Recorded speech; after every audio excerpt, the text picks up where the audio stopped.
Hello, Dev, Mr. Jermaine Dupri in the building. Jay, are you able to turn your camera on?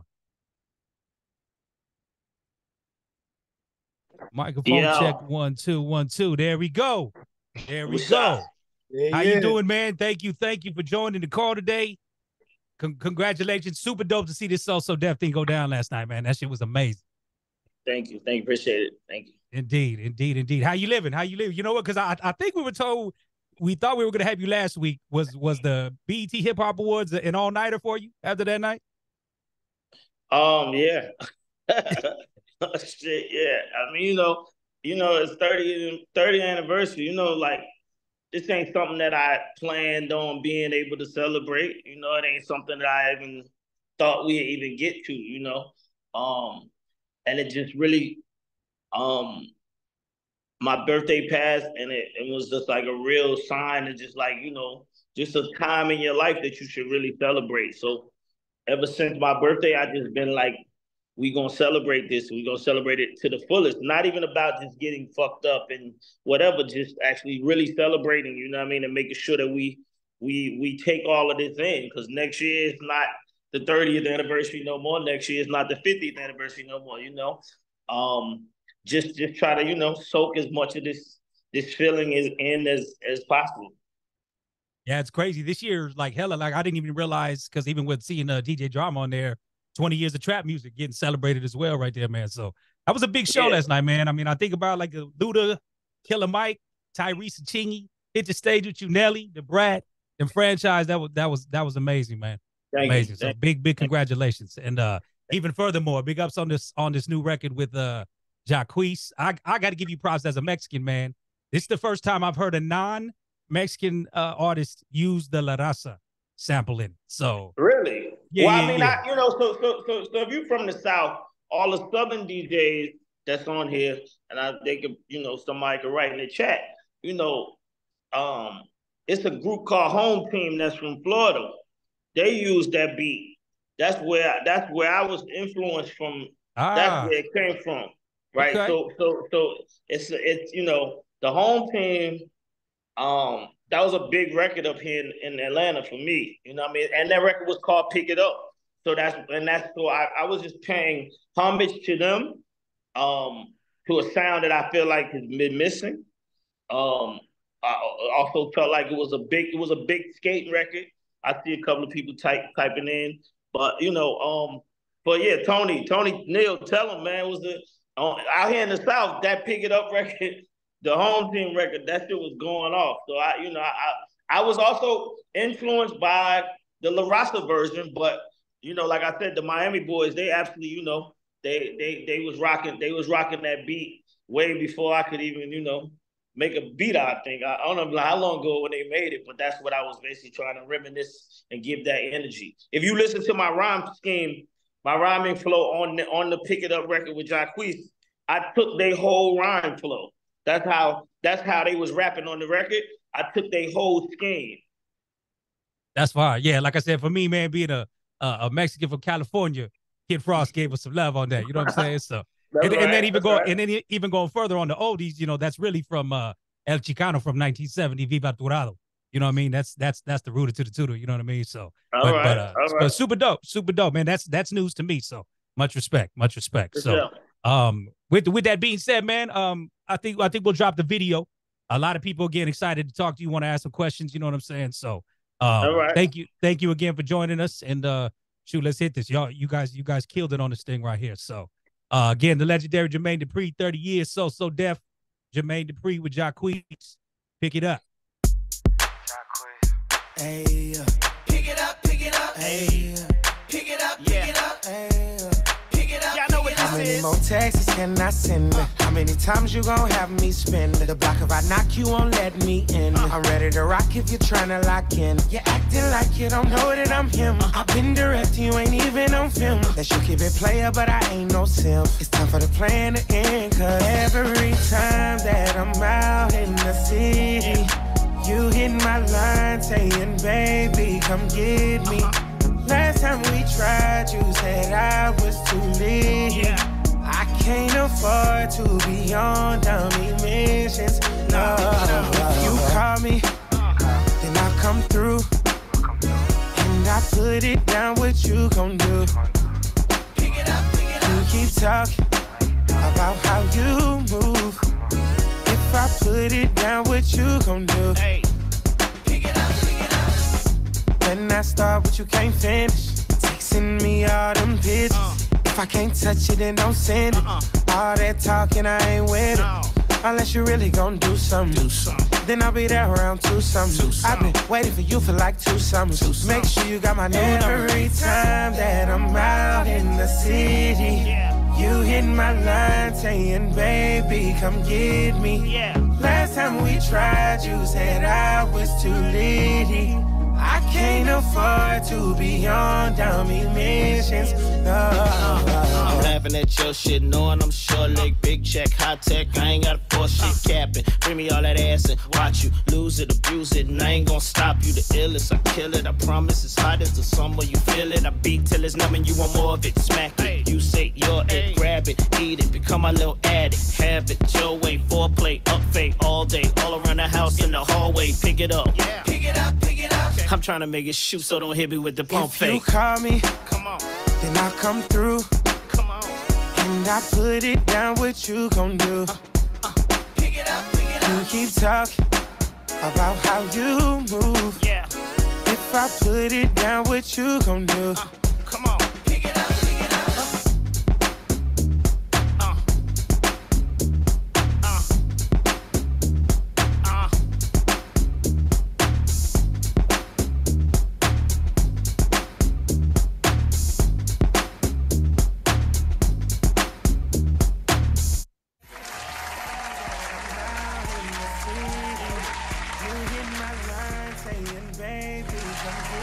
Yes, sir. Big ups, big ups. Again, 30 years. So deaf. Ain't lost a step, bro. Ain't lost a step. Appreciate it. Indeed, man. CL, where you at? Yeah, no doubt. In the building. Shout out to JD always. CL, what's up? I'm good, man. I'm good. How you been, man? You know, just rocking and rolling. You know how it go. Hell yeah, man. Every time I see you, getting like, skinnier. You know what I mean? This guy changed up his diet. He's like, yo, CL, man, you got to change up your diet, man. Always giving vegan lifestyle. Vegan lifestyle. As you should, man. As you should. I first obviously giving you your props, your flowers. And I appreciate you from, even when I was younger, you just always taking time to just say positive stuff, always encourage people. It's one of those things that you don't have to do it, but it's just good people to actually do that. So appreciate that over the years, and that's what's up. I did have a couple of questions. First one was your thoughts on the future of this music thing. I know you've been in it 30 years, 30 plus. You're celebrating So Def's 30th, but I know you've been doing it even before that. How do you think technology is going to affect it? Like, are you pro AI? Do you think that's going to actually be something good, bad? What's your position and stance when it comes to that?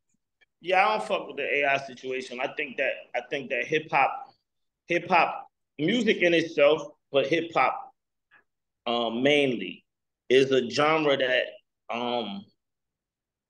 is always been controlled and moved by the events that you could actually go to, right?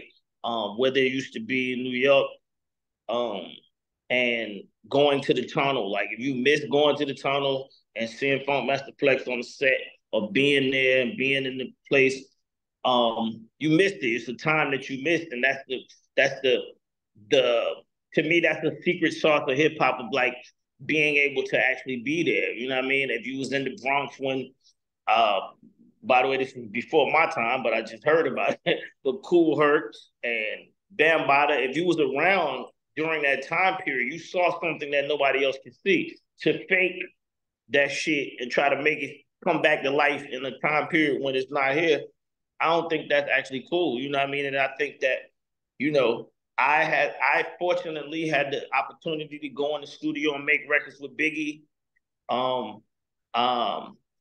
to miss making with records with Biggie, you just missed it, right? It's just like, and I feel like that's the problem with hip hop and music in itself in general and moving forward. We have stopped making the younger generation understand how valuable these moments are. I think that's why I was speaking about my 30th anniversary. I wrote a message on my page the other day, like, you know, if y'all niggas get tired of seeing me post, then y'all might as well click off because I'm celebrating my 30th anniversary, right? And, you know, I was doing that based on Atlanta, the MARTA bus. They did a bus and wrapped the bus with my face on it, and it's a bus that I used to ride when I didn't have no money to even ride the bus, right? So it's like, these are moments that this is some shit that ain't gonna happen to me next year. It might not even happen to nobody else in the city of Atlanta, right? We got to understand how important these moments are. We got to start cherishing these moments. You know what I'm saying?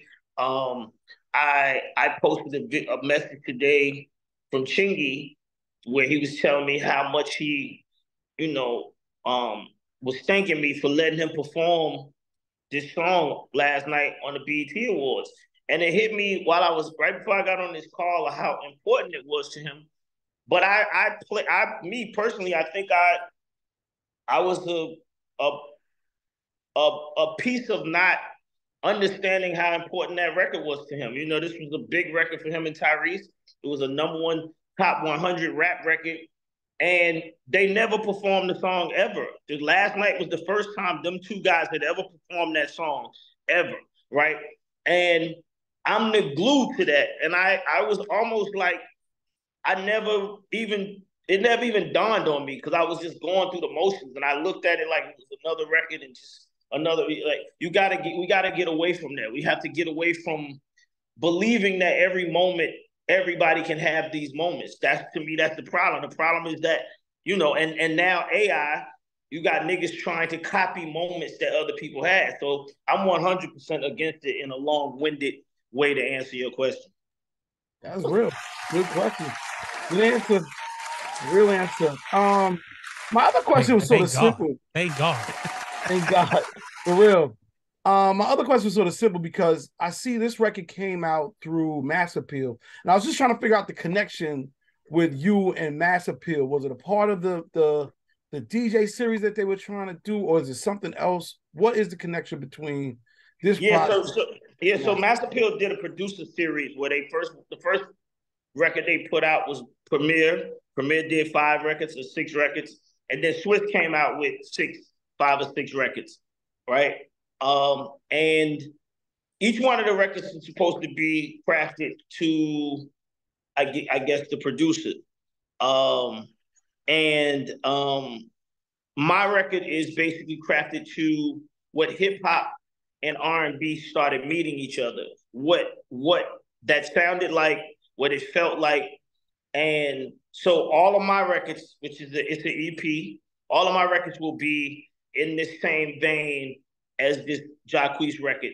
Records for dancing, records for the dance floor, records for the club, records for the DJs. And it's gonna be all R&B hip hop records, not you know what I mean. So the other producers is doing rap, other producers doing hard. I'm doing the R&B and hip hop records. So it's part of the Mass Appeal Hip Hop 50 series. Got it. Last quick question, and I'm gonna let everybody else go. Apologize, I gotta ask. But the mixtapes and the compilations you used to do, this sounds like a mini version of it. Is this gonna be something that you go back to? Because I feel like, you know, one thing you can't do with JD is put you in a box. The other thing is that I feel like we don't get enough JD. Are you going to go back to putting out mixtapes and putting records out just from your soul, whether it's bass, which you put a lot of people on, whether it's R&B, whether it's hip hop, or a new sound? I mean, you know, listen, I maybe I will say that because, like, you know, I was talking about this last night of how, like, Drake and Sexy Red basically have a bass All Stars record right now, right? And everybody's like, this sound like this was on the Social Death Bass All Stars. And, you know, we know how our copycat industry is that we are in. You know, it's gonna be a whole bunch of niggas start to try to make these records. I fought like hell for people to like these Social Death records. Niggas was telling me, JD, y'all country ass niggas down there making them shake music and all that shit. And niggas weren't fucking with my boo. Niggas weren't fucking with what's up, what's up. Even the Lathan record, you know, when City Girls and Usher just did that over, you know, it's definitely spilled into a space where I was talking to John about it, like, you know, we might as well do it. And I got the Freaknik documentary coming out. So it only just, you know, it's in the air for it to actually happen. The only reason we stopped is, like I said, I felt like people didn't care about that type of hip hop, and people was always trying to downplay it like it wasn't really something special. But, you know, little did I know that people always keep trying to make these type of ghost town DJ type of records. Yeah, I just think it's a lane for you, just from, and not just putting it in one space. I just think that, you know, you're so dynamic.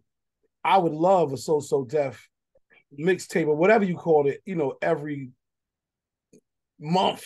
You know, it's that much. God damn, CL, you try to make me, you know what I mean? You try to work a nigga.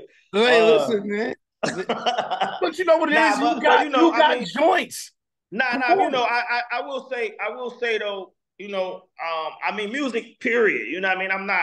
I'm not slowing down. I'm actually increasing the music load, you know what I mean, the workload. Like, as we on here talking about this me and Jacquees record, I got Money Long single right now, her first single, which is Made for Me. That's, you know, on the Money Long record. So I mean, I'm constantly gonna be putting out records. Usher coming, you know, shit. it's a bag of things that's about to come musically. So you ain't gotta worry about that. But yeah, I you know, if like I said, if push come to, you know, if it feel right, right? I'm all about the reception. I mean, I wanted to get on here because I was talking to Fab. He was in the studio the other day, and I was trying to tell him that, you know, we gotta make radio important again, right? And I don't know all the DJs their own radio if you're not, but you know, streaming. What's streaming, and I've been trying to figure out it for the longest, right? And I was telling Fab this, and I was like, you know, when I get in the car, I turn on the radio, and he was like, what do you turn on the radio to listen to? They playing commercials and this, that, and third. And today, when I got in the car, I turned on the radio on V103. They had some DJ named Popo. I don't even know who he is, but he was mixing. And at that moment, I realized that's what I turn on the radio for. I turn on the radio to hear niggas blend records that don't supposed to go to each other, just mixes and all of that type of shit, because that's what motivates my mind, right? When I hear a mix of a beat that's going against another beat that's not supposed to be happening, subconsciously I go to the studio and try to make something that feels exactly like that. Now that might be the DJ in me, but that's what we don't have on streams. You can't get that in streaming. You can't get that on Apple. You can't get that on Spotify. You can't feel that energy in none of this streaming shit. So I ask that all of you guys, as he's asking me to make more records, I ask that you guys put as much more emphasis on making sure that, you know, these artists understand how important it is to get on these calls, how important it is to go see the DJs, how important it is to even know y'all niggas' names. You know what I mean? Like, really, really shake y'all hands and know people's names and understand what this means and show them. Because I guess a lot of them don't understand it. You know what I mean? Like, what you make an acapella for, what you give a nigga an instrumental for is, you know, if you ask some of these young producers, they probably ain't even making instrumentals. They probably don't even know why, right? But these are tools that's very important for you guys as DJs, but it's very important for you to hear, for me, like I said, it's very important for me to get in the car and hear, if I get to New York and I turn on Power 105 and Envy got his mix in the morning or whatever it's called. And, you know, wherever it is, like in LA, Power 106, they mix, you know, they do the fucking Cali Caliente mix all week long, right? Or whatever it is, Flex, all of these people, these mix shows and all of this stuff I'm talking about, you can't get this on streaming. And I'm the more that I can hear that, the more it will encourage me to make more records. That's all I can tell you, CL. Good enough for me, man. A great Raymond, go ahead. Do your thing. Yeah. I think the only tough part with that, Jay, because trust me, I feel your passion in that. A lot of DJs is handcuffed these days. It's not like it used to be. You know what I mean? But that's a whole other conversation. But even in that, let me say this. We come from an era where we was handcuffed the most. So niggas being handcuffed can't stop us. We was more handcuffed than we ever been in the earlier days. You know, Atlanta only had a rap show that came on Friday nights for 1 hour in this city. So being handcuffed should not scare any of us. We just got to push. We got to make sure that people take it back to what it used to be and push a little bit harder and don't, you know, make sure that, because like I said, this is a part of hip hop and this is a part of music that I feel like people are leaving out of their conversations when they have conversations about this at seminars and all of this. They're not speaking about when you get in the car, how special it is to hear a DJ do a traffic mix and you sitting in traffic and you can hear music. You know, I'm hearing Afro beats over a bass record, right? This is, by the way, these are how Elwood J and the Jam Pony Express and all of these DJ crews that were before me, this is how we conceived their music. We heard slow records played over fast beats, right? And this is how you learn double time as a DJ, right? It's so much education in just being able to listen and pay attention to this space. I just want a little bit more focus on it. That's all I ask. Hell yeah, I could dig it. Hell yeah. Miss Brittany Cherry, I want to let you get that question in. I know we got a lot of people. So, all right, JD, what's up? Brittany Cherry, 1043 Jam, Chicago, DigiWax Media. You know, you did an interview with Complex, and you talked about how you had an early interaction with Babyface, and he said you got to get in the studio coming off the success of Criss Cross, and you got to keep making those hits. I want to know, do you think we're at the end of classics right now? Are classics being made? Nah, not as long as I'm here. You know, but yeah, for the most part, yes. Because people don't know, you know, people don't have a thing to make music for, right? And that's why I say radio, because radio used to be a space in your mind where you had to make a record that sounded like it was supposed to be heard on the radio.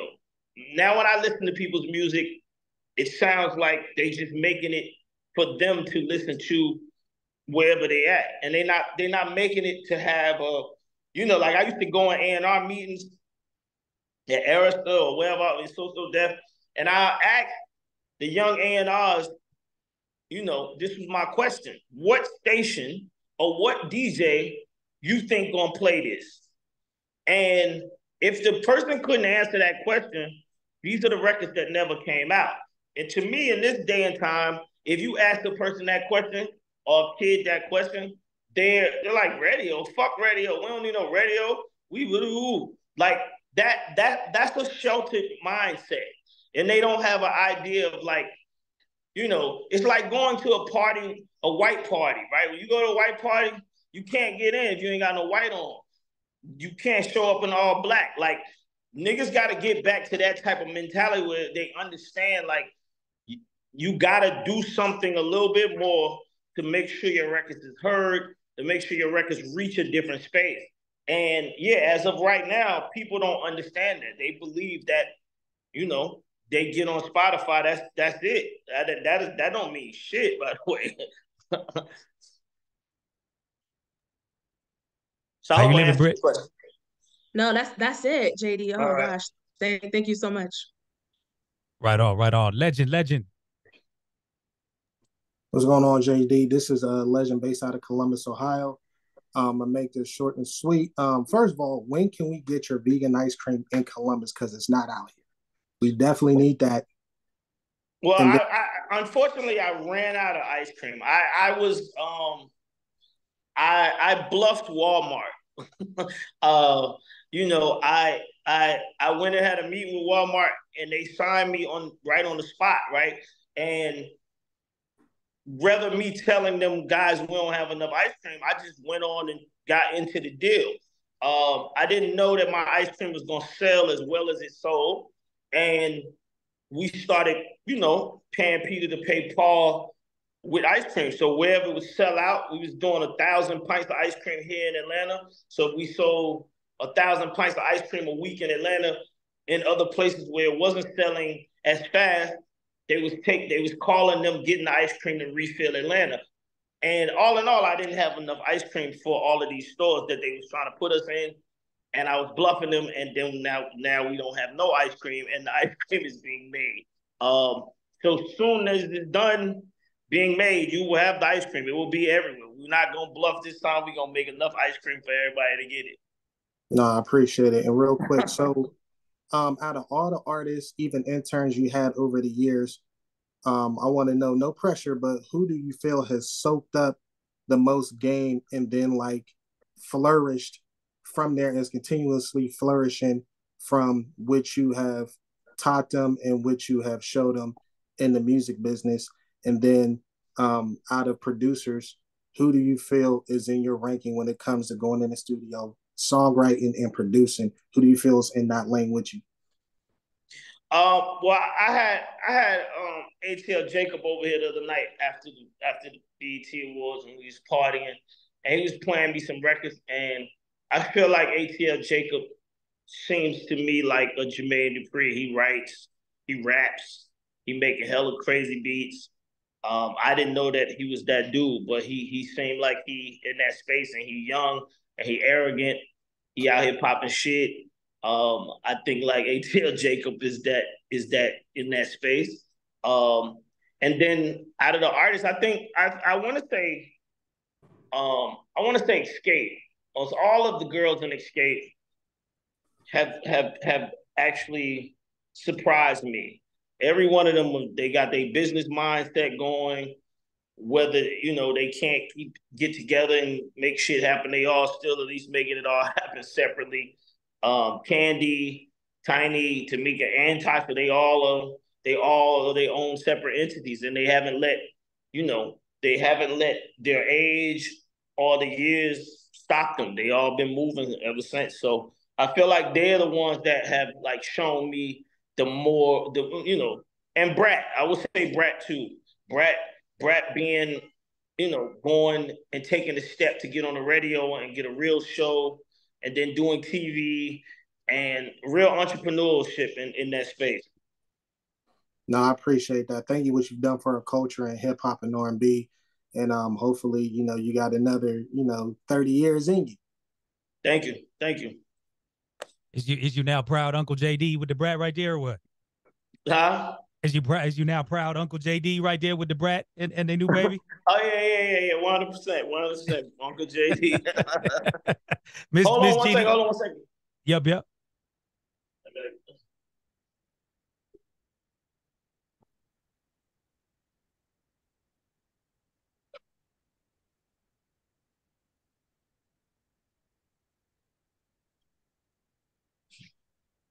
That shit was wild about the. I wasn't hip to that record in Florida he was talking about.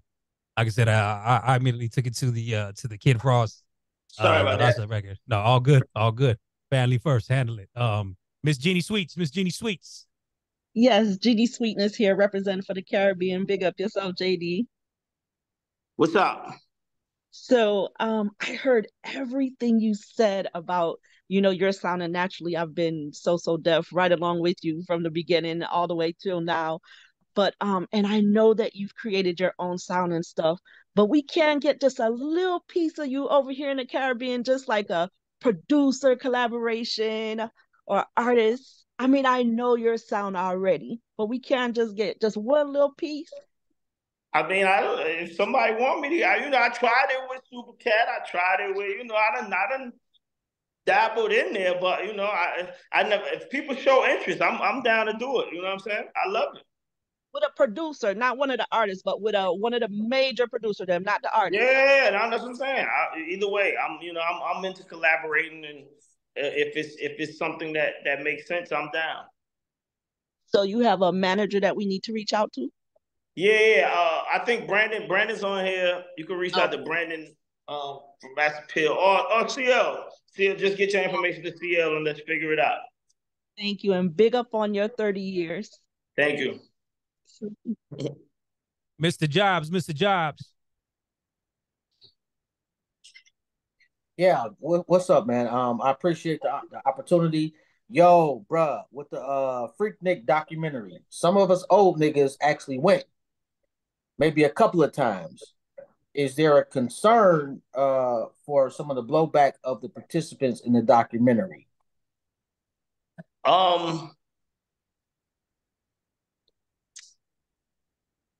Yes and maybe no. I'm not even gonna keep it. I ain't gonna try to front and make it seem like, I mean, it is Freaknik. I don't know, I don't criminalize anyone on the documentary. I will say that though. So nobody, it is a girl on the documentary that had an incident at Freaknik, and we interviewed her so that we could know the truth of this, because it's people that talk about this and people are concerned. But the moral of the story of Freaknik is not to downplay Atlanta and make it look like this was some zoo type situation that was going on. You know what I mean? So I'm not painting a picture that you should worry about. Was niggas grabbing titties and doing what they got to do? Of course they was, and it just was. And I mean, everybody on here grown. We know what was happening at Freaknik, but I don't glorify that. That's all I'm saying. We're not glorifying that. That's not what this is about. It's about the beauty of Black people being able to come together in a city that allowed it to happen, which is in Atlanta, as the backdrop, the music that went along with it, the people that came from out of town that didn't leave. The number of things that were beautiful about this. Like I said, we do go into the dark side of Freaknik and how it got bad, and what started to make Freaknik end and all of that. But we don't dwell in that space enough for people to be worried. Okay, one more thing real quick. I was talking to Glasses Malone the other night, and we were talking about the biggest influence from the South. Be it, what would you say? So Def, Rap-A-Lot, or the Dungeon Family? Based on what So Def is connected to, So Def is connected to Freaknik like this. Based on Jermaine Dupri being the only rapper from Atlanta to have a song called Welcome to Atlanta with Chris. I just feel like my connection to the city probably is probably the most, because of the things that are connected to it. It ain't just music with what I'm doing. And a lot of times it's like, I don't even be knowing that. Like when people talk about the billboard and they said they used to come to Atlanta and they saw the billboard, they knew they was in Atlanta and how much that meant to them. I never knew these things, and I'm starting to find them out as I get older and the 30 goes further. I feel like that impact, especially, I think Organized Noise, they don't have that city tie-in with them. They have Outkast and they have Goody Mob and they have music, but the city still, without me, like I said, without me even being involved, what Freaknik did to this city and how it built the city, the soundtrack to Freaknik is So Def. Appreciate you, bro. I want to thank you for years of greatness. All right. Thank you. That's what I say. I say, talk your shit. That's right. Own it. What time, Swerve, you there? Yeah. Yo, JD, was good. Was good. All right. What's happening? Yo, first and foremost, the NPC gang, you know what I'm saying, saluted you. Is a group that I'm a part of, and soon as they seen you with the NPC and the Supreme on a BET show, they was like, "Oh, look, he's performing live with the NPC, everything." And I definitely have all the devices too.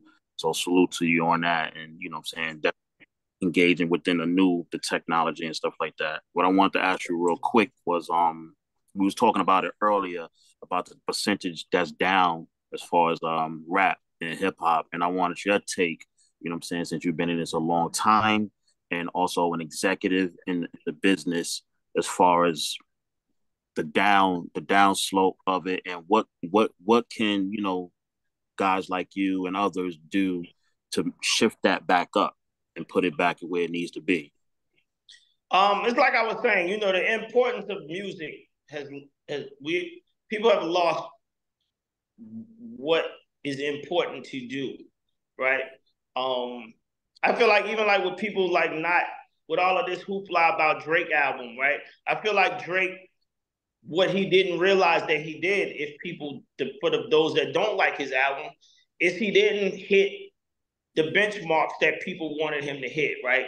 And I feel like we live in a society now musically where nobody forces anybody hit these benchmarks, right? So I feel like you guys as the DJs, because I came up in an era where Red Alert told me that to my face that he couldn't play Silk Times Leather. Chuck Chill Out told me to my face, yo, this ain't gonna go in New York, my nigga. Like, you my homeboy, but we ain't playing this shit. I feel like we gotta get back to that space, man, because it's a harsh reality, but it's a reality that sets you off into the right direction.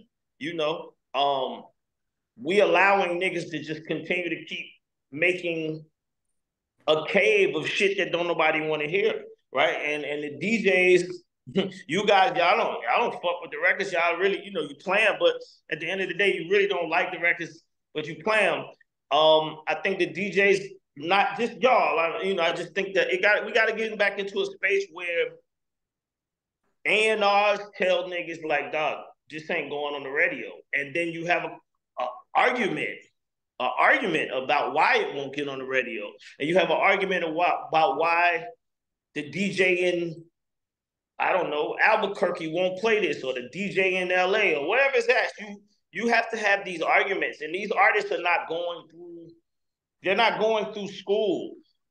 Hip hop in itself has always been school for me. It's always been a learning experience of culture, things I see, learning how to dress, learning how to, whatever it is, it's always been school. And I feel like these niggas been out of school too long. We've been on summer break too long. It's time to get some education back into this. And that's why I was saying what I was saying about the DJ aspect. The mix show should not just be a playlist of niggas playing music that the radio station already plays every day. Like, that's not a mix show. Mix show should be records that you haven't heard, and DJs making blends of records. Yeah, if you're going to play a record that they play all day, let me blend that shit a different way. Let me make a mix. Let me do something. Let the DJs be DJs. And we got to get people to start speaking on that. And I'm here to try to help as much as I could possibly do. Salute to you, King. Definitely, can't wait to hear. Hopefully got a new project coming out, full project soon. We definitely gonna play it over here at DigiWax, and I'm saying, definitely spread the love to all the DJs. I know you're a DJ too, producer. You also a DJ too. I've seen you get busy, so definitely, man. Salute. All right. Miss Queen B. Hi, this is Queen. I go by DJ Queen B. I'm out of Hartford, Connecticut. Salute to you, JD. Appreciate all the work you've done. I'm listening in, and I do appreciate the fact that you talked about the radio. And I know now from what I see online that we have a lot of DJs that do their online radio, myself as well. So I think that will help bridge the gap as far as mashups, So I think we'll be able to have more creativity through online radio for mashups, maybe not through terrestrial radio, but as far as being more creative and more controlled. And it could be digitally tracked as well, so the artist will get their credit. So that's something I just wanted to chime in on that. And Pressure, you produce Pressure, right? Yeah. Yes.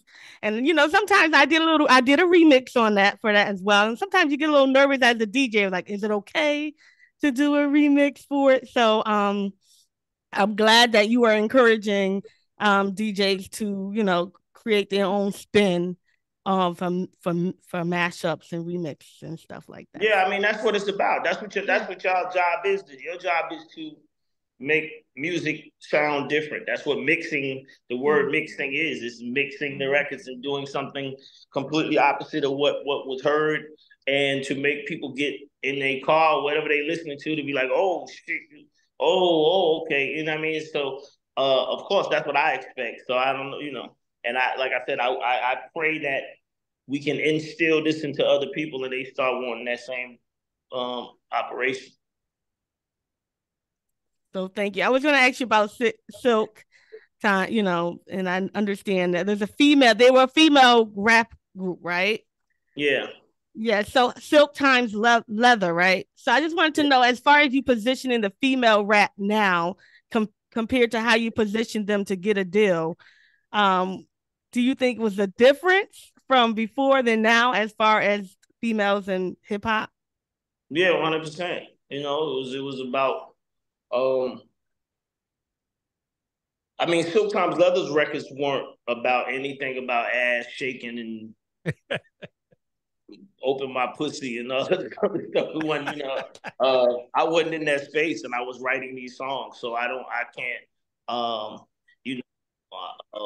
some people might say unfortunately, but unfortunately I wasn't in that space when I was writing the records. I was trying to make female rappers be rappers, because at the time when I did Silk Times Leather album, rap felt like something that men controlled. As far as if a man liked it, if a man didn't like rap, I didn't believe that it was gonna sell. And I had this same problem when I did Brat Project.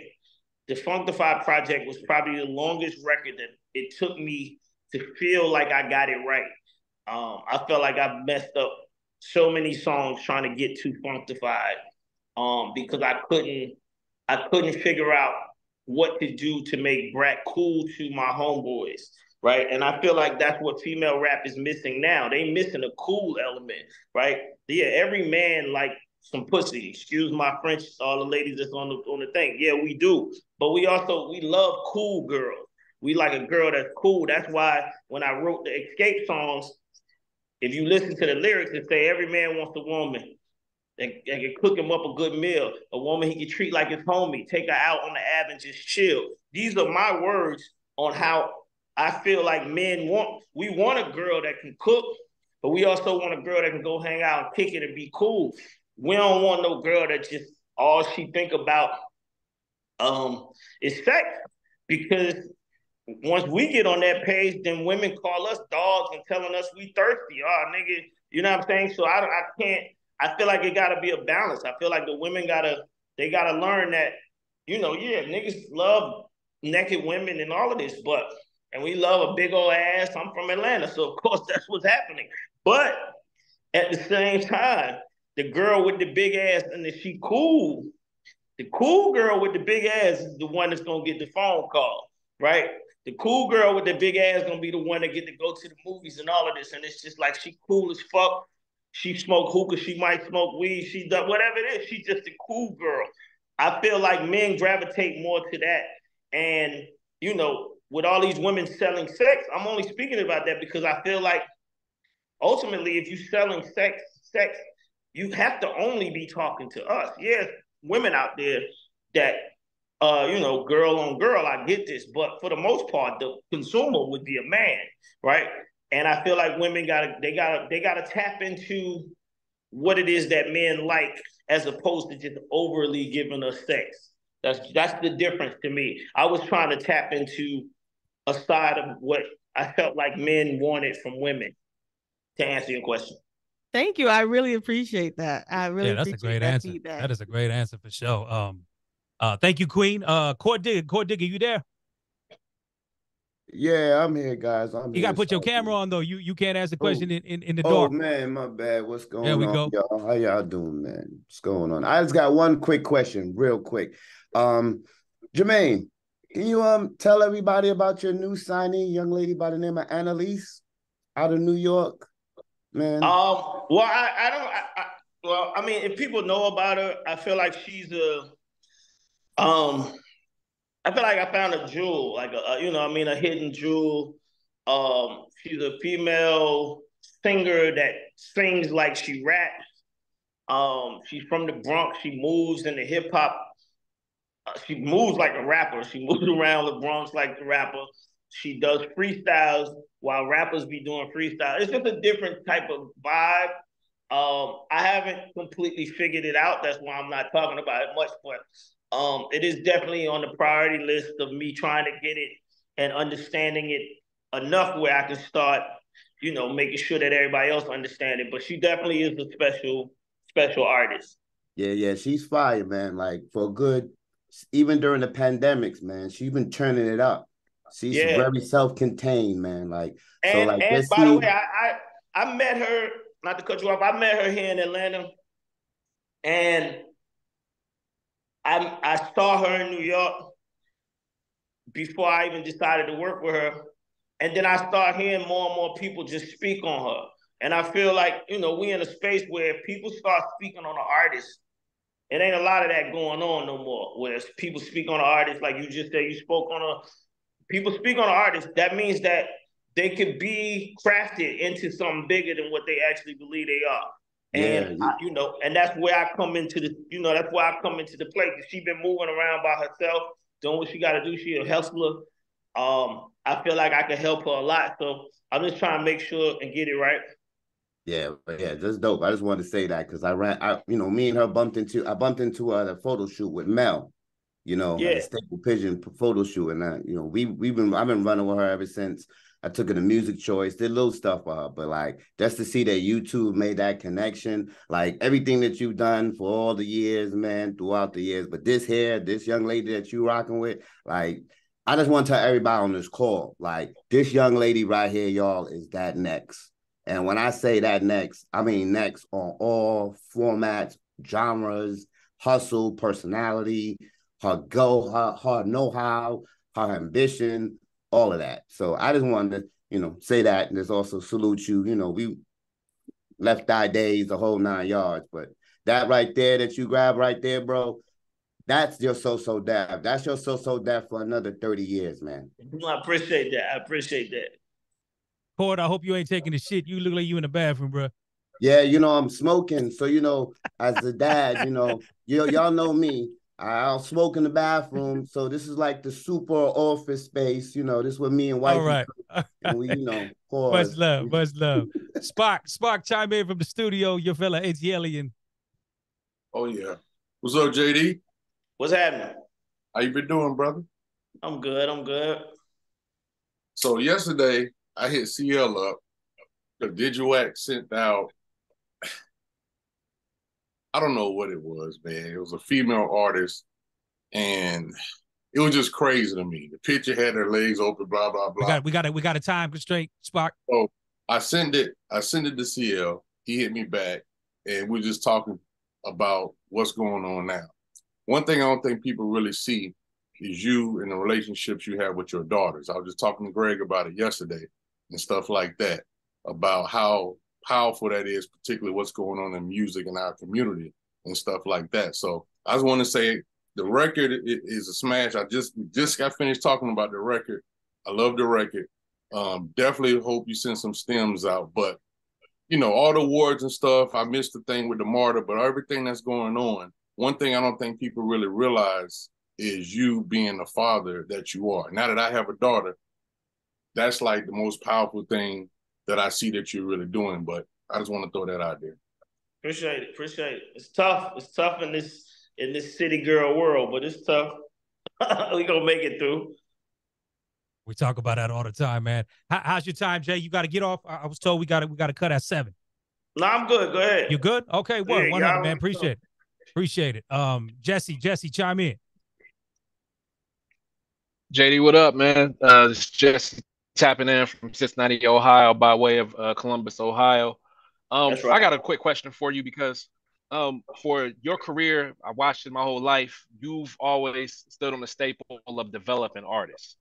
You know, you developed artists that have, you brought them from the ground up, or even Mariah Carey came to you when her career was kind of wavering. You, boom, Mimi, brought her right back. How important is artist development to you, and also in this game now, it's not too much of it going on? Could you speak on like how important artist development is, and should labels really be investing in that again now at this point? Yeah, I mean, artist development. I have the biggest problem with the music business being the only business where niggas think they know that they got the information. Like you don't go to school for this. You ain't took no classes, but you want to get in a room and tell me or tell anybody. Not by the way, I'm not saying I know everything, but I feel like what artist development does is artist development is the guy in the booth, right? So if the coach on the floor, on the ground, you got these guys that's in these boxes in the booth, they telling the coach, even like Deion Sanders out there doing what he's doing, his coaching squad is responsible for these wins. LeBron, of course Deion is doing what Deion does, but he also got some guys up there at the top that's telling him like, yo, and these are people that see, they see it from a different level. And that's what my artist development was and has always been, is that I see it from a space that the artists don't actually see it from. And you have to have that. I feel like that's what's going on. Like, people scared to tell artists that they shit whack. People scared to tell a nigga like, dog, you got on the wrong sneakers. Like, I come from a place where nobody held their tongue with me because I'm from Atlanta, and they felt like it was cool to tell me we country. It was cool to tell me that we ain't know what the fuck we was doing. It was cool to tell me that hip hop will never live in Atlanta.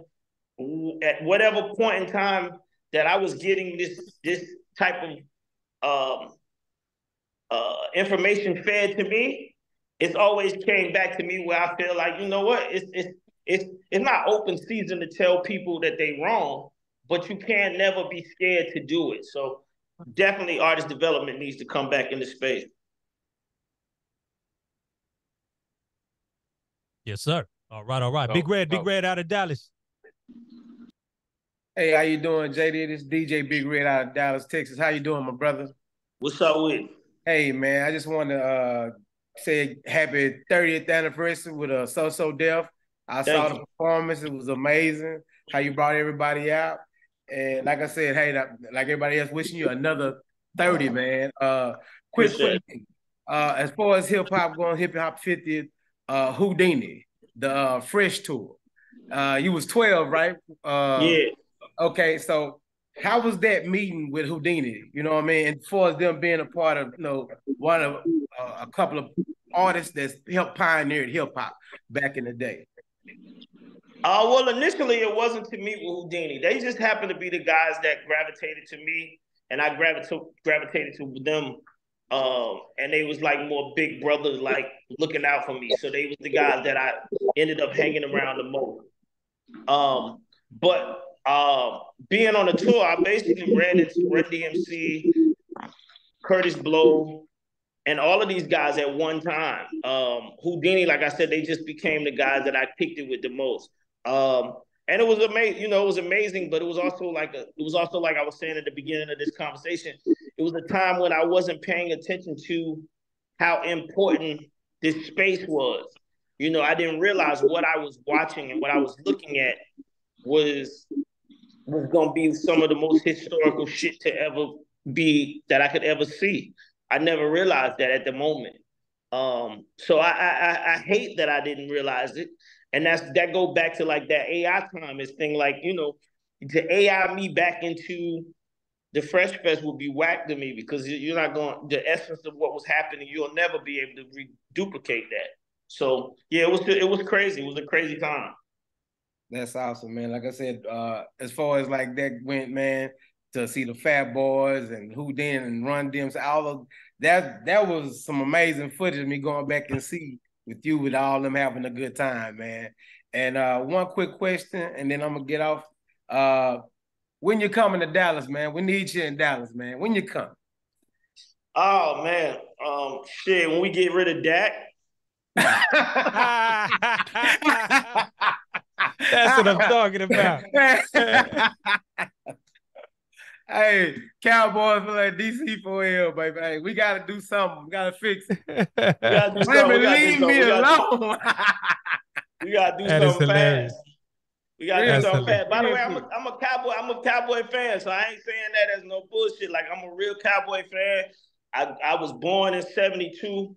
You know, if you from that era, I was trying to tell one of my little young homeboys, like, how you a Cowboy fan and you from Atlanta? At the time when I was growing up, the only teams that they showed on national TV was the Cowboys. It used to be like Monday Night Football. They would only show niggas who was big teams like the Cowboys, the San Francisco 49ers, or the Steelers. They would never show you no team. The Falcons getting on Monday Night Football back when I was younger is unheard of, right? This wasn't happening. So I became a Cowboys fan. And, you know, as a Cowboy fan, I mean, I'm a Falcon fan too, but as a Cowboy fan, Dak got to do something. That's all I'm gonna tell you. Yeah, we gotta fix that. We gotta fix that arm and that vision. Definitely got to do that. And if any artists really want to work with you, what do we need to do to get them to get in contact with you? Oh man, they got to get in line right now. Talking, yes. Got you, baby.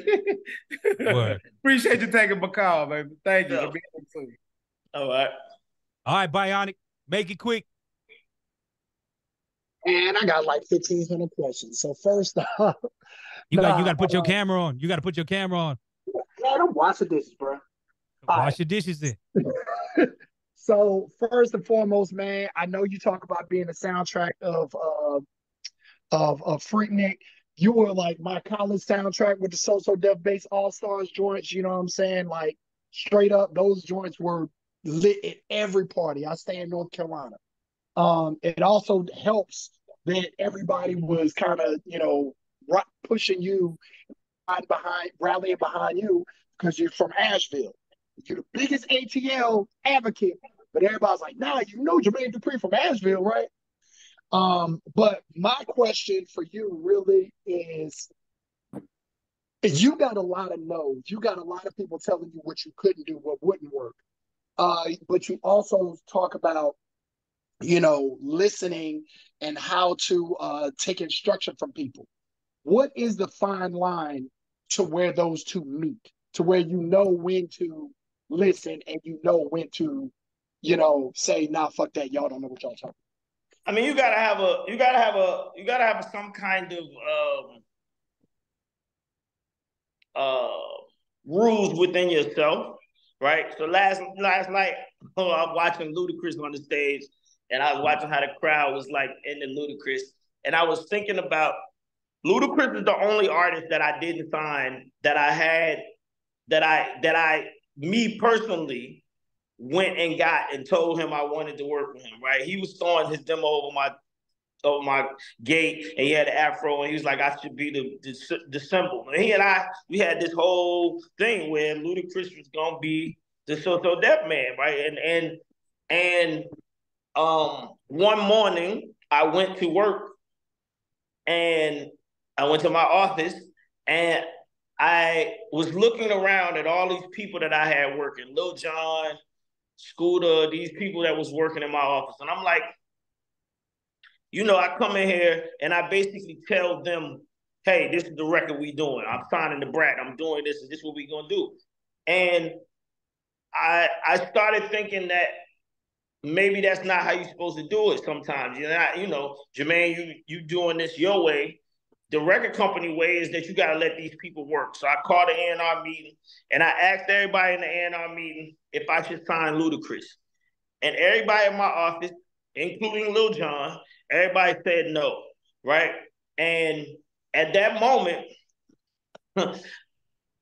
once Ludacris came out and he went to Def Jam, I realized, I said, you know what? You gotta have these, you gotta know when to choose and when not to listen and when to listen. And that was one of the moments where I shouldn't have listened to none of the motherfuckers that was working at my office. But I did. I was trying to let them do what they gotta do and make them feel like they was more part of what I was doing. And they steered me in the wrong direction. So I feel like that you just have to create this system within inside yourself. I know when to listen, and I know when I hear something coming from somebody that I probably shouldn't be listening to. You gotta learn from your mistakes, though. This is very true. Very true. Right on. Rec, you there? Yes, sir. Jermaine Dupri, salute to you, my brother. That I've been in radio for like 26, 27 years. And you really changed the culture. And I don't think you get enough props for what you have done. And it's an honor for me to be on the phone with you. Thank you. Thank you. For everything. There's times where I would just pick up a So Def record and just play it in the club just because it was So Def and I knew it was going to be a rocking record. Not too many people can do that. Also, thank you for not only putting new people on, but also you gave a lot of opportunity and resurrected a lot of past careers that were basically over with until you touched their life and records again. So salute to you. I'm just calling it like it is. 100. My one, two things I want to say. Number one, you spoke on the radio thing and breaking new records. It will take a person like you to talk to the higher ups, because a lot of times hearing this from the DJs talking up to supervisors, the jocks and everybody work under these supervisors, so they don't really take it serious. It would take someone from the outside, because they're the ones that dictate a lot of times which records are going to be played on a radio station. So I'm challenging you and others to step to those top programmers or VPs to handle that, because that's the only way. That's the only way it's going to happen. And we get back to that. And my other thing is, I've never been able to find this record anywhere. Chris Cross and Snoop Dogg had a song called like 3-2-1. Yeah, it never came out. It was on a cassette tape. I remember. You got called Greg Street. He got it. Okay. Thank you. Salute. All right. Quantum, you there? Yeah, I'm here, man. You gotta put your camera on. Are y'all serious? Yeah, we gotta put your camera on. Man, I don't even know what's going on. There we go. He's the JD, man. Slight pivot though, man. Have you ever heard the June 27th freestyle here in Houston? It was a screw freestyle. It's a very popular. You never heard me talk about, never seen a video of me making the beat and trying to be like, I can't believe that I made the beat that is probably one of the most famous Houston freestyle beats in screw history. So that's what I wanted to confirm, because a lot of people were still like, they heard it was Jermaine Dupri, but it was like they didn't know. So you did do that. That was from you then. Yeah, it's a crisscross beat. It's a crisscross song called "Niggas in the Streets Ain't Right." Screw got the instrumental and he slowed it down, and it became what it is now today, called June 27th. Okay, that's all I want. I just wanted to confirm that, man. For sure. Fire. Miss Shot of Tequila Podcast, thank you for your patience. Are you there?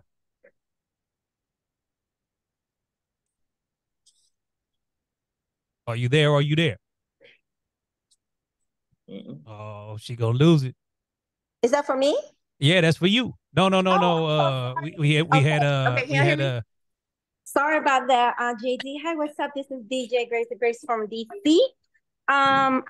Okay, so basically, I just want to shout you out real quick, and I like the fact that you talked about what a real DJ is, because basically, I feel like I am still in school, learning this whole thing when I'm traveling, when I'm listening to artists state to state and their different type of style they have.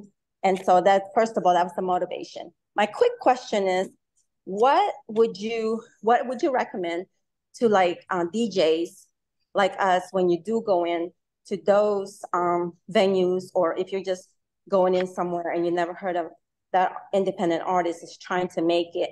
What is the most important thing that you'd look for or you listen when you're in that moment?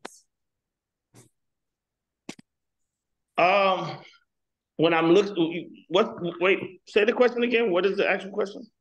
Okay, so you're just walking in somewhere and then you heard a music and you don't know who it is. What are like the main thing that you basically look for when you're listening to artists? Oh, okay, yeah. So I look for someone to tell me something if I ask the question immediately. Like, if I hear a record that sounds like something I should be listening to, then I'm looking for confirmation that what I'm feeling is not just something I'm feeling. For example, um, um, we was just talking about this new artist that I have named Annalise, and um, he just told y'all everyone on the call that she was the one. She's gonna be the one, right?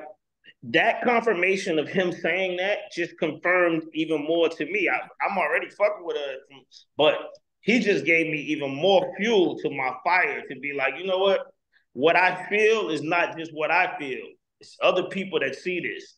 And to me, that's always been my way of picking artists. If I see something and I see that you see it and that person sees it and that person sees it, I'm automatically ready to work with them because I feel like I can't lose because I've seen 4 to 5 people already that have confirmed what I feel. It's just time for me to act on it. So that's what I'm usually looking for, that confirmation from somebody else to tell me something about that artist or that group or whatever it is. Okay, that's pretty dope. Thank you for that. And that actually motivates me because I was basically kind of like the DJ that play the songs that no one ever hear because I just want to see people's reaction. So in the beginning around COVID-19, I was like, oh, we don't want to hear that. We don't want to hear, but I just kept going. and so you kind of like, motivated me even more to stay in that track. Thank you so much. And I love and I rock with your song, Never Enough. So yes, I think that's dope. Thank you so much. All right. How you holding up, Jay? You good? Yeah. Okay, word. Head Rush chime in from Naptown. What's up, JD? How you doing, my brother? That's not you. Yeah, it's really me. Yeah, okay, got you. No, for real though, salute to you for everything you've done in the game of hip hop, man. And just give you your roses while you can smell them, man. You definitely a pioneer and an inspiration to a lot of us, all of us. Just as far as just being a DJ as well, because a lot of folks, forget the fact that you're a DJ before you were a producer. And that's how you got your chops up, you know what I'm saying, to get the production game.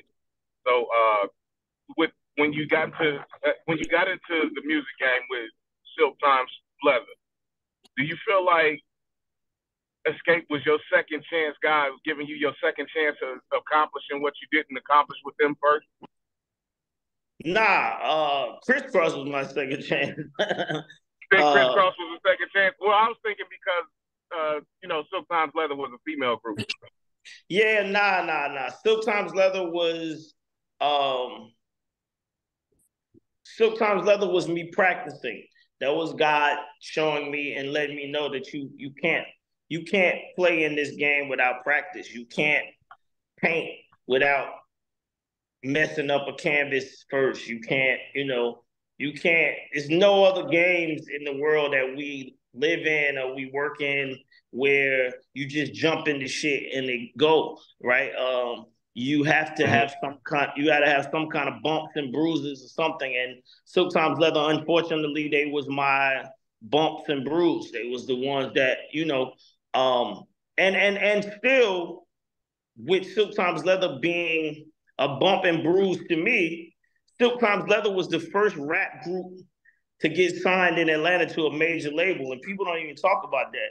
They still was the first rap group to basically open the door in Atlanta for rappers to get signed to majors. You know, they got signed to Warner Brothers. So as I call it a bump, it still was a stepping stone for this entire city.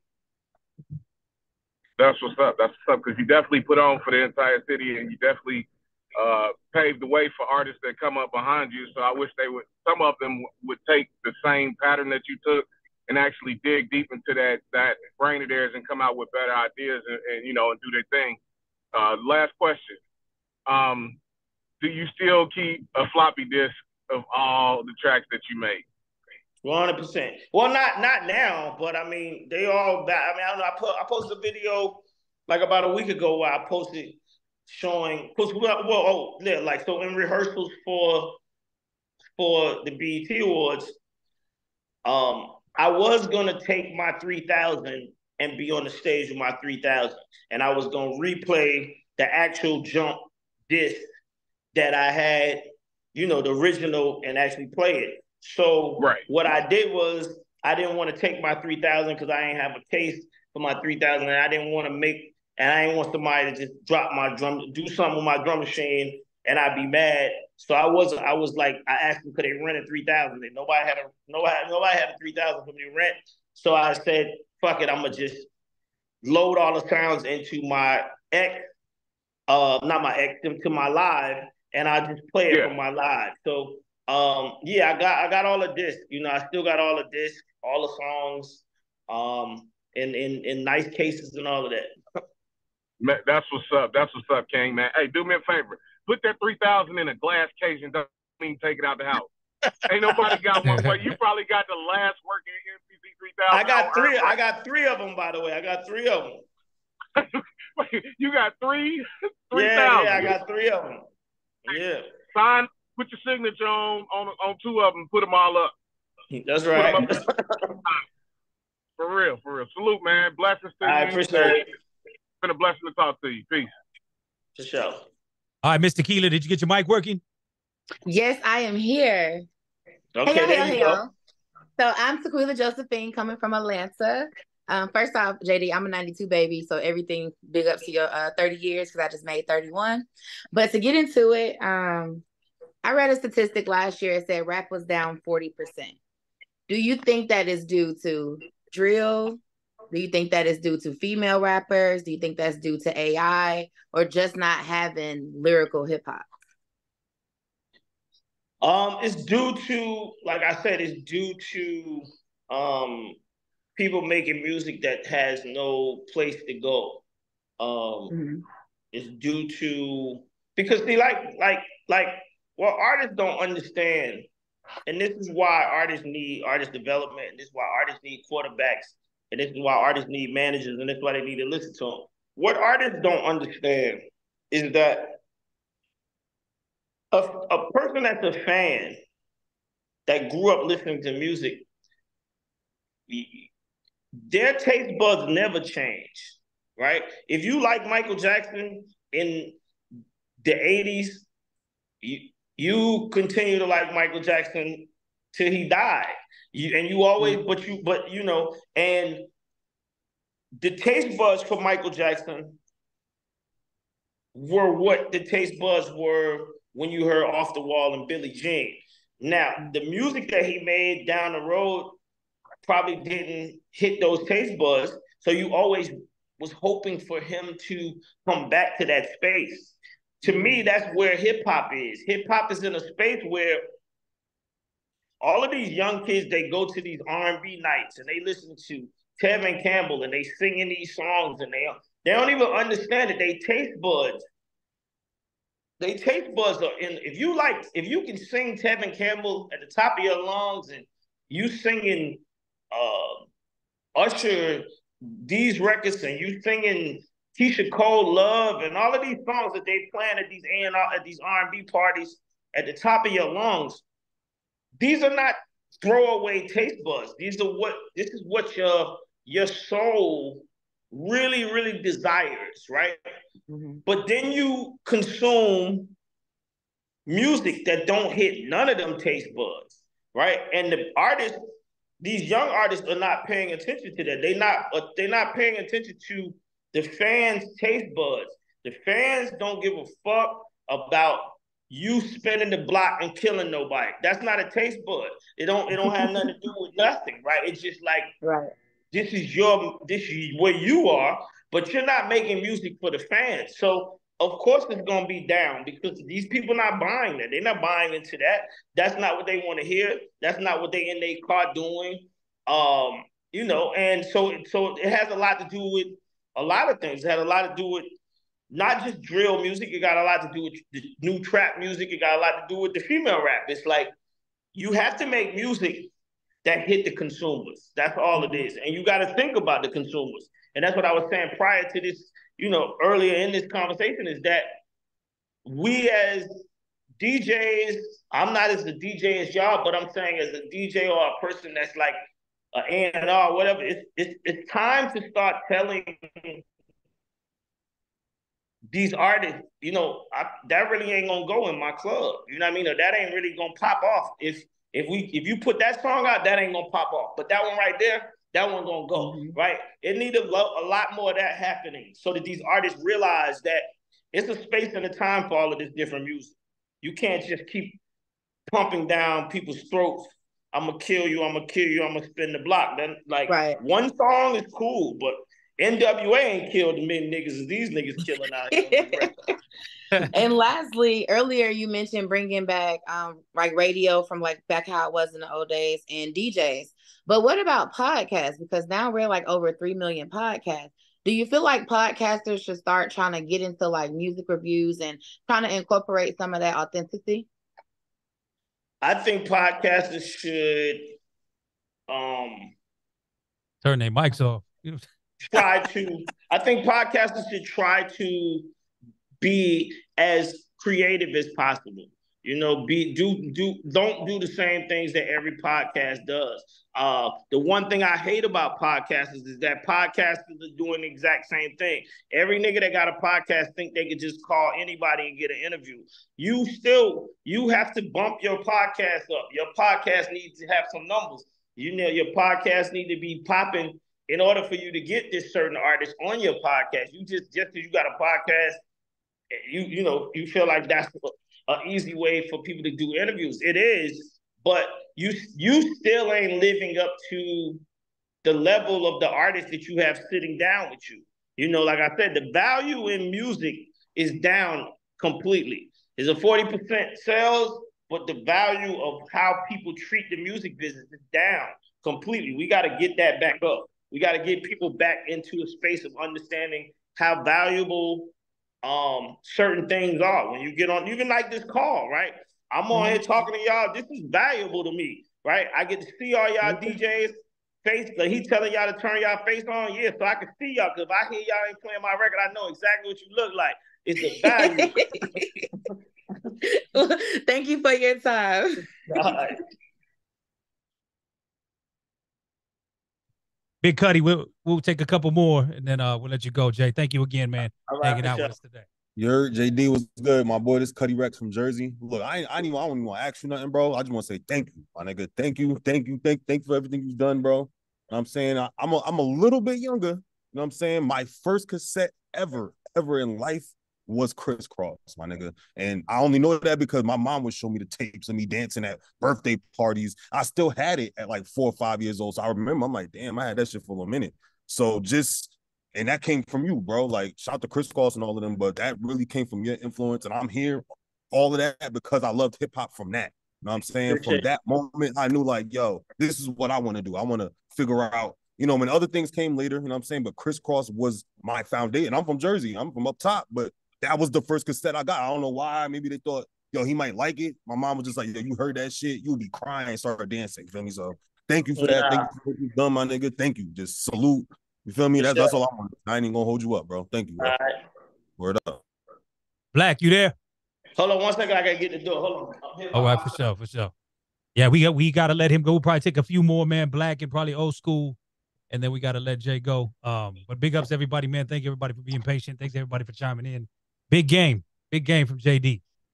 Wow, man. So very cool with everything that's going down with him, especially this 30 years right now, man, for him to share a lot of this stuff right now. So thank you Ray, again, everybody. ask him about what I was telling you in the message too. Nah, it's probably long drawn. We'll have to probably get back him on the next time. You know what I'm saying? So I'm gonna let Black ask his All right, question. I'm back. The record All is right. smashed. What up, King? Yo. What up? I just wanted to say much more success to you, bro. I'm a Stone Mountain, Dublin, Georgia boy. So yeah, I was at all the Freakniks, and I was one of Left Eye first artists. TL the Idol was my manager. So yeah, man, I know what you done did for the city. It ain't no question. You know who that guy is. T.I. my guy, but when it's really the king of the city, that's you. So I wish you way much more success, man, and keep holding it down. Appreciate it. Yes, sir. Old school, you there? What's good? What's good? Can you hear me? Yeah. Yep. What up, JD? Giving you all the props in the world, man. When I was DJing about 10 years when I first heard you. I was like 30 years old, and you was like a child prodigy. You was like, what, 16 or something? When Criss Cross came out, you was producing kids, and you was still a kid. And that was so impressive. I was like, look at these beats. The beats are so hard.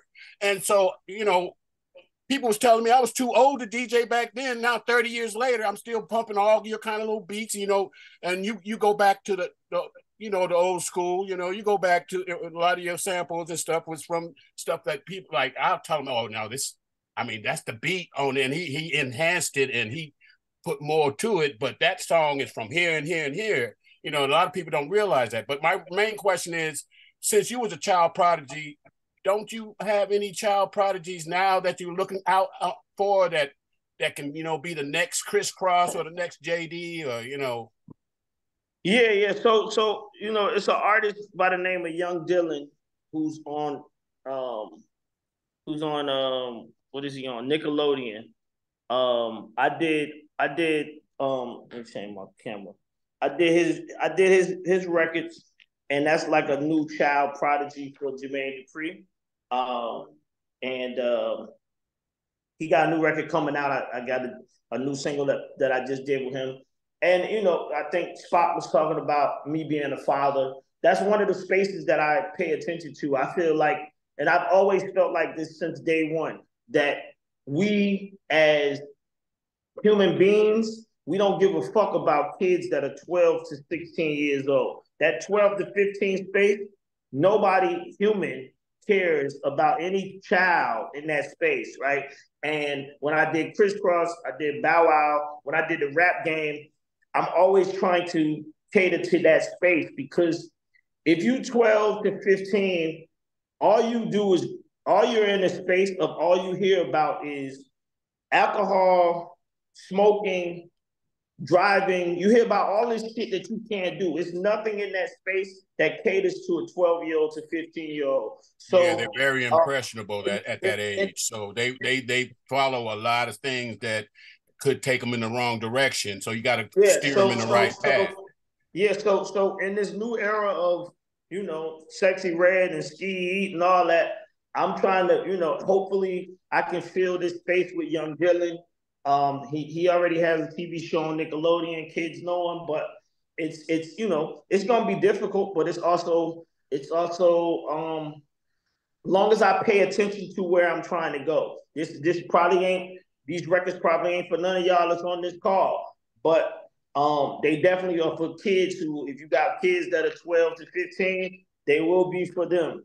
And I feel like as parents and as adults, we shouldn't get in the car with a 12-year-old or 11-year-old, 9-year-old and turn Sexy Red up as loud as we can go. But a kid shouldn't know what Pound Town is in no kind of way. Man, preach. Say it louder. Thanks, appreciate it. Get back. Yeah. Shout out to Bow Wow, yeah. Yep. Shout out to all of them, you know what I mean? CL, how you living? See you there? 100%, on Daddy Duty, I'm doing all types of stuff. Indeed, huh? Speaking of, huh? Yeah, you already know, man. No, I mean, look, before we let you go, JD, again, man, it is about giving you your flowers. It is about knowing, like, what you've done for Atlanta. beyond that, one of the stories that I always tell people, like, you know, they don't know that you, and I think it was Babyface and a few other people at the time got together and approached the mayor about making Atlanta a more I guess music-based city, you know, a more entertaining. That's a huge step in terms of unifying, in terms of stepping to the politicians the right way to get their support, to open the city up to the culture, to music. Those things don't happen. New York, it does not happen. Chicago, LA, it doesn't happen. And as a result, I was down there for Revolt, and you could feel the energy coming out of Atlanta.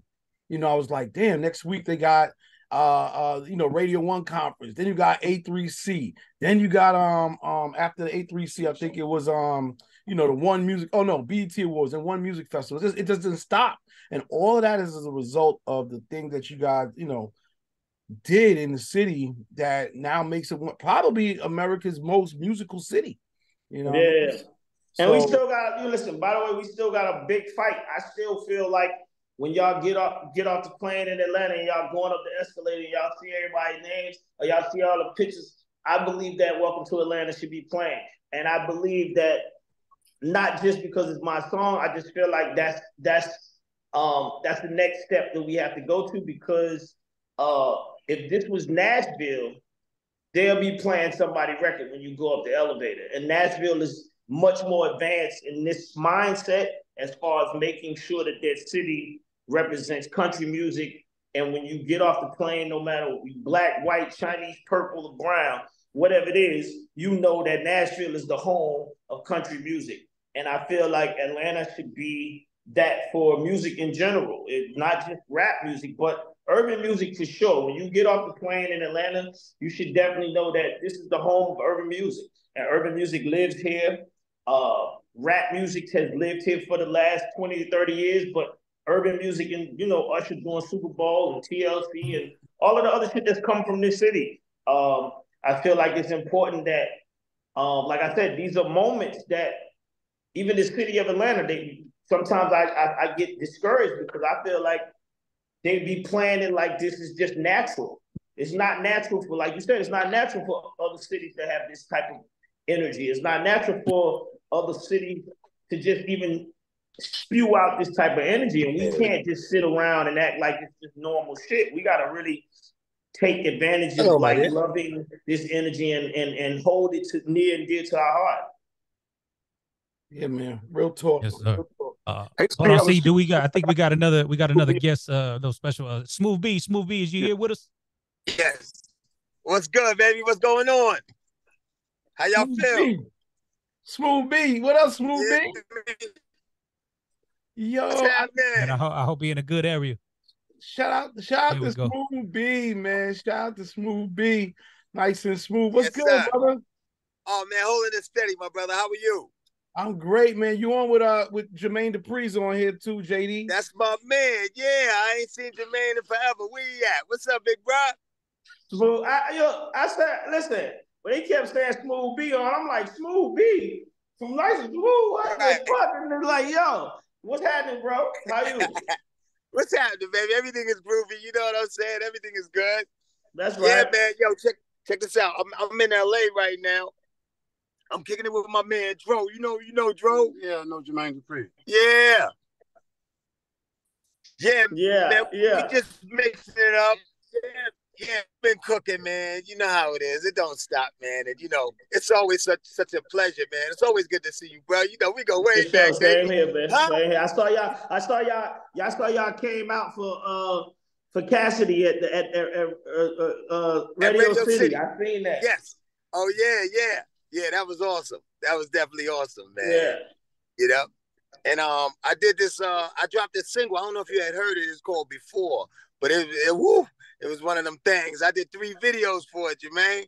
I did a video in Spanish, all of that. So Kermit was helping me, you know, come on, man. You know, we took it to the #1 levels and all of that. But we still here. And I'm loving to hear you build about the generations, because you always was a visionary. You understand? And you always had that consciousness of legacy. That's been your blueprint. You always was getting the youth, and you know that's future based, bruh. You know what I'm saying? Even before you set trends then. And so, things come full circle, but it's needed, that essence that yeah, we now you have. gotta have it. I mean, I think that, that the one thing that's funny about it is that, like, people tell me that it's a young man's sport, but when I start trying to put kids in it, niggas keep acting like I can't, like they too young. And I'm like, if it's a young man's sport, then what, too young don't exist. As long as they got the information and they got the knowledge to be around it, then they should be a part of it. That's what I'm talking. Man, look, man, a hit is a hit, man. Huh? and look, hits are timeless. That's the cold part about it. You know? So all we got to do is keep being us, and that's blessed by the Most High. So all we got to do is keep on being us and keep showing up to the party. That's right. That's right. Whoever don't know gonna figure it out. They'll be like, wait a minute. I do need some of that in my life, because sometimes you got to give them what they don't know they need, baby. Yeah, for sure. Yeah. I gotta ask y'all real quick, since I got, we got both y'all here. Is it too late? Is it too late for Atlanta to do its proper hip hop 50th honoring and celebration? Because no. Let me explain something. Let me add on to that. No way is it. Listen, guys. What was it? The 11th, August 11th signified the actual birth date, but the anniversary has to last the whole year, bruh. The anniversary is not, the celebration is not over until 2024 August. You heard me? So it's not too late, baby. Let's go.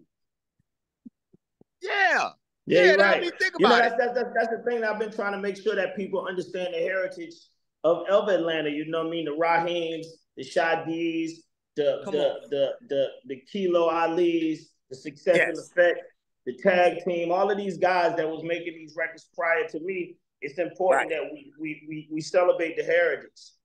Yes, man. You know what I'm saying?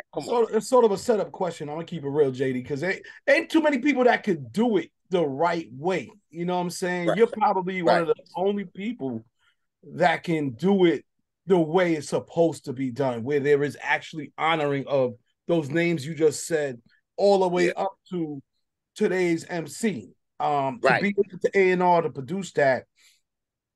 There may be a few people. Darneck said Greg Street also, but maybe y'all get together. The point is, I'd love to see Atlanta also. It's only right to me that it actually happens. Yeah, no, it definitely got to happen. It definitely got to happen, and like I said, hopefully, I say my little things here and there on the tweets, and people take it and run with it. Hopefully, I say something to inspire more activity. You know what I mean? Like Dallas Austin, me and Dallas did the 50 museum out here, Hip Hop 50 museum. I feel like that's really important. And right now it's like a pop-up, but I feel like it shouldn't leave. It should be something that the city takes, advantage of and keeps, and make sure that this, like I said, it's a part of Atlanta. So like I said, it's still a teaching though. I feel like the education in hip hop, people feel like there's something wrong with learning. Like, me going to New York, that's what my trips to New York were. I couldn't sleep at night when I knew I had to go to New York when I was younger, because I knew I was gonna see something, I was gonna hear something, I was gonna walk down a block that I ain't never seen nothing. I learned sheepskins, I learned gold teeth, I learned leaves with this permanent crease. I learned all this stuff being in New York, and it's like it's an education, and then we gotta make sure that continues for everybody. Even when we watch, I was telling this last night when they was talking about Rap City. It's important that Rap City come back, because what Rap City did was they educated us, and it educated the have-nots, right? Because everybody ain't got money to go to LA, right? Smooth B, you out there in LA right now, but every man ain't got money to be in LA. So how you gonna see what's happening in LA? Rap City shows it, these TV shows show it, and it's like the value of it. We're letting these guys from like Tech and all these other places tell us that people don't watch TV no more. Black people don't operate the way the world operates. It's black people still at home that watch TV. You know what I mean? That's all they got. It's black people that still at home, they ain't got no cable. that need video music box. Like all of these places, you still got to understand that everybody don't move the same. You know what I'm saying? And if you look and really take your own judge of it, you'll really see that it's a whole handful of people that move a certain type of way. That's why I've always been able to put out a kid artist, because like I said, that 12 to 15